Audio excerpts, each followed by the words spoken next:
oui, on a gardé quand même une idée qui peut intéresser tous les acteurs du tourisme, parler non plus de constat mais de solutions, on a des partis pris. Je m'appelle Frédéric Chaumet, je dirige une entreprise qui est un bureau d'études en conseil en stratégie carbone qui s'appelle FactorX, qui est basé en Belgique. Et nous avons eu l'occasion de travailler un petit peu avec les membres de Betsom Zéro Carbone dans l'évaluation du projet, donc c'est pour ça que j'étais invité aujourd'hui à la conférence. Là où on pourrait gagner le plus facilement de l'argent et réduire des émissions, on n'en profite pas parce que notre cerveau n'est pas câblé pour comprendre que 100 € épargnés ont la même valeur, voire même une valeur supplémentaire à un chèque de subside reçu de 100 €. Très bien les énergies renouvelables, mais pour 1 € investi dans les énergies renouvelables, il faudra en investir 10 dans l'économie d'énergie et 30 dans l'efficacité énergétique. Et si on faisait ça dans cet ordre-là, alors on n'aurait pas de problème. Le souci, c'est qu'on a plutôt tendance à en mettre 100 dans le renouvelable pour 1 dans l'efficacité énergétique. Donc là, ça coince. Et si dans le même temps, la croissance totale française va elle-même, la demande d'énergie va croître de 2% supplémentaire, je rajoute 5 millions de tonnes équivalent pétrole. Donc d'un côté, je vais faire plus 5, et le renouvelable va permettre de faire plus 1 sur ces plus 5. Là où on ne peut pas réduire, on peut quand même appliquer une taxe carbone. Encore faut-il savoir et s'entendre sur ce qu'est une taxe carbone, parce qu'aujourd'hui, on a parlé en France de la taxe à 17 €, mais il faut savoir qu'en France, quand on émet une tonne de CO2, ça crée en valeur ajoutée nationale à peu près 3 300 € de richesse. Alors combien est-on d'accord de mettre de cette richesse sur la table pour économiser du CO2 ?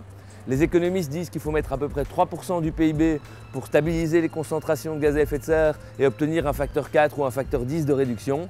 Ça veut dire que la tonne de CO2 doit valoir aujourd'hui 100 € à peu près et toute valeur inférieure serait non réellement pertinente en fait. C'est-à-dire que la France, sur son territoire national, elle est intéressante, elle a réduit ses émissions de 6% depuis 1990. Donc selon la norme qui est en discussion, qui est la norme de Copenhague, la France est bonne élève. Elle a réduit de 10%. Donc elle peut arriver, faire cocorico et tout va bien. Mais si au lieu de regarder la production de carbone sur le territoire français, on regarde de quoi j'ai besoin en termes de gaz à effet de serre pour faire mon PIB, les résultats sont un peu plus décevants, puisqu'on voit depuis 1990, c'est plutôt une augmentation de 30% qui a eu lieu à la place d'une baisse de 6%. Et c'est assez logique, tout le monde le voit, il ne faut quand même pas être niais. Écoutez, on a aujourd'hui une forte désindustrialisation de la France, on va faire produire ce dont on a besoin ailleurs et on le fait réimporter, ce qui veut dire une production dans des usines avec une moins bonne efficacité énergétique, ce qui veut dire plus de transport, ce qui veut dire plus de mondialisation, ce qui veut dire plus d'activité économique aussi, soyons clairs. Mais ça ne va pas dans le bon sens en matière d'émissions de gaz à effet de serre. Il y a des choses qui peuvent être faites par les citoyens, il y a des choses qui peuvent être faites par la collectivité, il y a des choses qui peuvent être faites par les entreprises.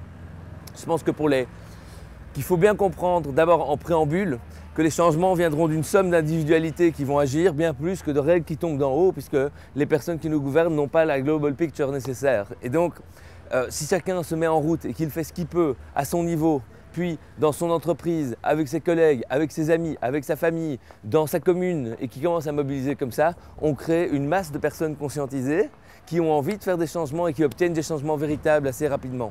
Le premier changement qu'un citoyen doit faire, c'est prendre 10 000 € de ses économies et les mettre dans une banque durable qui va financer des entreprises qui réduisent les émissions de gaz à effet de serre. Si elle fait ça, elle arrive à peu près à être neutre en carbone sur l'année. Il vaut mieux faire ceci que éteindre la lumière en sortant et se donner bonne conscience. Ça ne marche pas.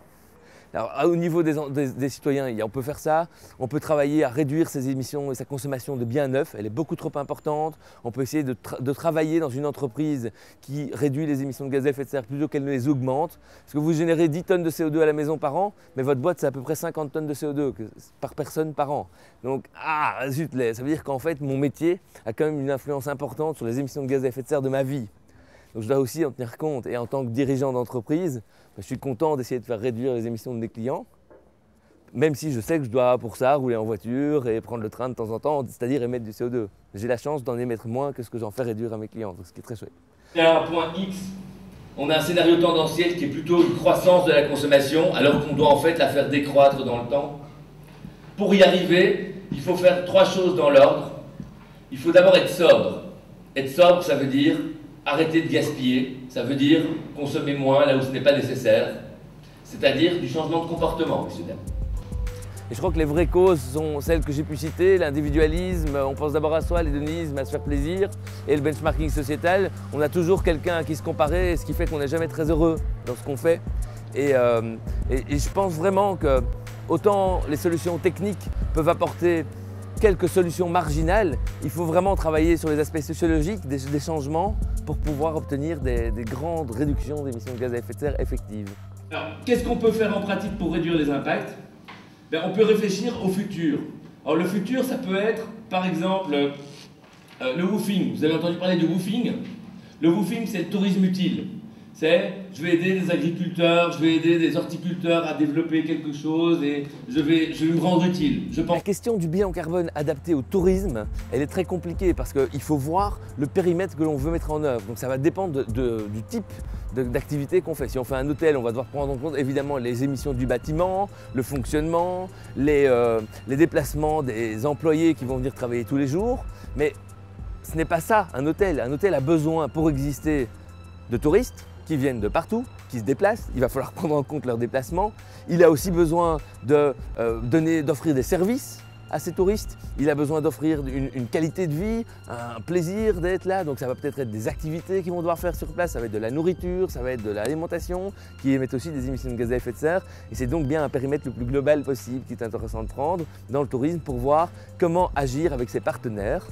Et c'est un peu ce qui s'est passé ici en baie de Somme, puisqu'on a démarré avec un hôtel, et l'hôtel s'est rendu compte qu'il était tout petit dans la masse du tourisme de ce qu'il y avait ici autour de la baie. Il a tenté de mobiliser les partenaires, ses concurrents, d'autres personnes qui agissent aussi pour promouvoir le tourisme en baie de Somme. Et on en est aujourd'hui à faire un colloque, le premier colloque français sur tourisme et carbone, initié par des partenaires qui se sont entendus pour essayer ensemble de réduire collectivement leur impact, ce qui est à mon avis l'essence d'un nouveau modèle intéressant.